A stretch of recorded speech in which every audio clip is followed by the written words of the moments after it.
Опа! Нихуя! How we doing tonight, folks? Next up, we've got Alfazar's hat, Alfonso Ribiero's hat, a game all about hats. He's just like Mario Odyssey. There are lots of hats in Mario Odyssey. Alfazar's gonna impress and amaze us with the art of prestidigitation, you see. Shia Kazim. But we're not gonna stick around for that, I guess. So this is generally a co-op game, but, well, you know, so, we'll just have to do it with only one. This level select screen's very creative, I must say. Good art direction there. So here we go. The comparisons are very obvious. It's just like that one other game. That's right, it's just like Iggy's Wrecking Balls for the N64. I see no differences whatsoever. Yeah, so the obvious thing, the real comparison is Pocky and Rocky for SNES, but everybody else already said that, so I had to say something else. Gotta be different than the normies. So with the cards, you generally want to get 3 of a kind, and that gives you many different things. The orange ones, they give you an option. The blue ones give you a shield. Do I need to buy a shield? The purple ones give you extra health. The green ones, they give you a triple shot, and so on and so forth. So yes, reiterating what I was saying earlier, you want to prioritize 3 of a kind with the pickups. If you can get 3 of a kind, you get a good version of the power-up. If you get 2 of a kind, you get the bad version of the power-up. And if you just get 3 completely different cards, well, you can just get the hell out. That's the way she goes. Okay, see, so now we got the little option. He's gonna do his best. So now that we've broken down the mechanics, where do the hats come in Alfazar's hat exactly? I was promised hats, and I have yet to see any except for the one on the bad guy. There's so much missed potential. I see no hats, I see no baseball caps, no berets, no fedoras, no beanies, no bucket hats, no trucker hats, no cowboy hats, no boater hats. I do not see them with a fox, I do not see them with a box.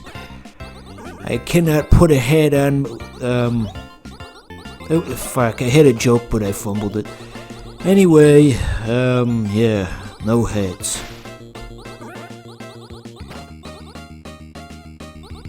Yeah, this channel sucks, I know. Oh yes, I know. You could do a lot worse in terms of how you want to spend your time, though. You could be living in a sleeping bag under a bridge in 8-degree weather. You could be doing that. You could be homeless at a homeless shelter, and you gotta wear Butthole Surfers t-shirts that were donated. Like that Simpsons episode. Remember that? Because Flanders had his house destroyed by the hurricane, and one of his kids is like, "Hey, look what they fucking donated to me." It was like it was a Butthole Surfers t-shirt, and the word butthole was covered up slightly because, you know, it's TV. I can't show that. That was a fast boss, huh? That's just how we do it. So yeah. They should make a new episode where Ned Flanders' house gets destroyed a second time just for laughs, since the first time wasn't enough. Don't have it be a hurricane this time. Instead, have like there's like a mix-up with the U.S. military, and they accidentally fly a drone over Springfield, and they blow up Ned Flanders' house because they think it's like some kind of secret Al-Qaeda headquarters. And so the explosion, it kills off Maud Flanders, because turns out Maud Flanders wasn't really dead when she technically died off in like season 12. Maud Flanders just faked her death all those years ago. and she was just on the run this whole time. She was secretly alive, but now that the house has been droned, now Maud Flanders is dead for good. So that happens. So then Ned Flanders, he stands outside the ruins of his destroyed house, just like in the episode with the hurricane. And then just splice in footage of that episode where the hurricane destroys his house and he tells everybody off, and just play that scene again for like 3 minutes. And we'll just kind of BS it from there. There you go, an original episode courtesy of me, free of charge. You never know, that might be a thing one day. Sometimes, TV writers, they do consult internet fans for ideas. I saw this actually happen once back when I was on TV.com as a young lad. Some guy had an episode for an idea. Everyone was saying, that's a terrible episode. Why would they even do that? You suck. But then, that guy's idea became a real episode like 5 years later. So how about that? Ugh. So, normally I'm very good at shmups, but, for some reason, not today. Not today, Spurg. Fuck. Thankfully, we can just power through it by, just by way of having lots of lives going into this, so it doesn't matter too much if we screw up, you see. But yeah, I'm like some kind of savant for shmups most days. Badminton and shmups are the two things in life I can do. Tasks that involve tracking a moving object through the air with your eyes. That's what I can do. Can't do nothing else in life. But there's that. Okay. Does this remind you of anything, Fuck, we gotta be careful of that too. It takes a whole damn life when you do that. I was saying, does this remind you of anything? You got a spooky atmosphere on a train and Halloween-themed levels? There was a certain other game that did this. That's right, Iggy's Wrecking Balls for the N64 once again. That game just had everything. The power-up is out of reach. Doug, why do you go where I can't follow you? One of the annoyances of this level is not only will the power-ups spawn out of reach sometimes, but sometimes they'll spawn off of the platform. They'll just be floating right off the spot where you're not supposed to go, and of course you will fall off if you try to grab them. That's how they get you, you see. Trick you into losing a life.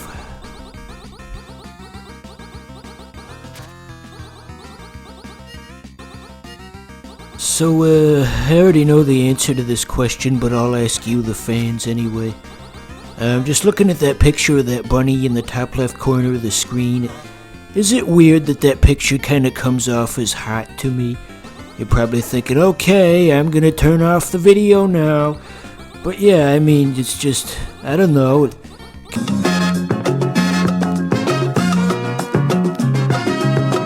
Lotus, Lotus, Lotus, 72.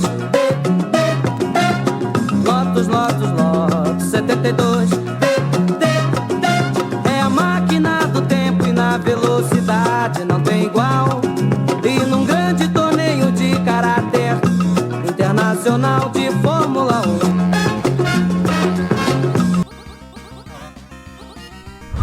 Oh boy, I'm letting go of some real stuff tonight. We just came here to play Alfonso Ribeiro's Hat.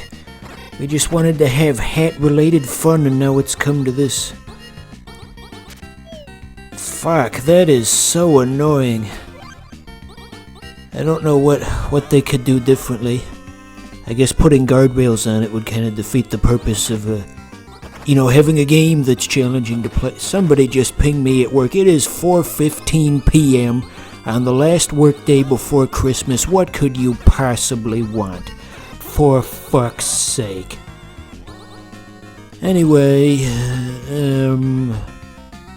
there's that moon in the background. Remember when the moon turned into the villain in that one game in this compilation with the car?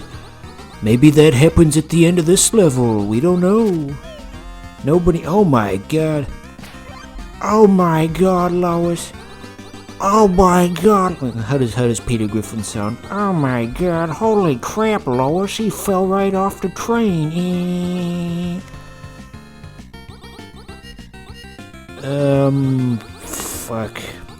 At least the game over, the system's kinda forgiving, for lack of a better term. They'll let us start over from here if we game over, as you might have saw earlier.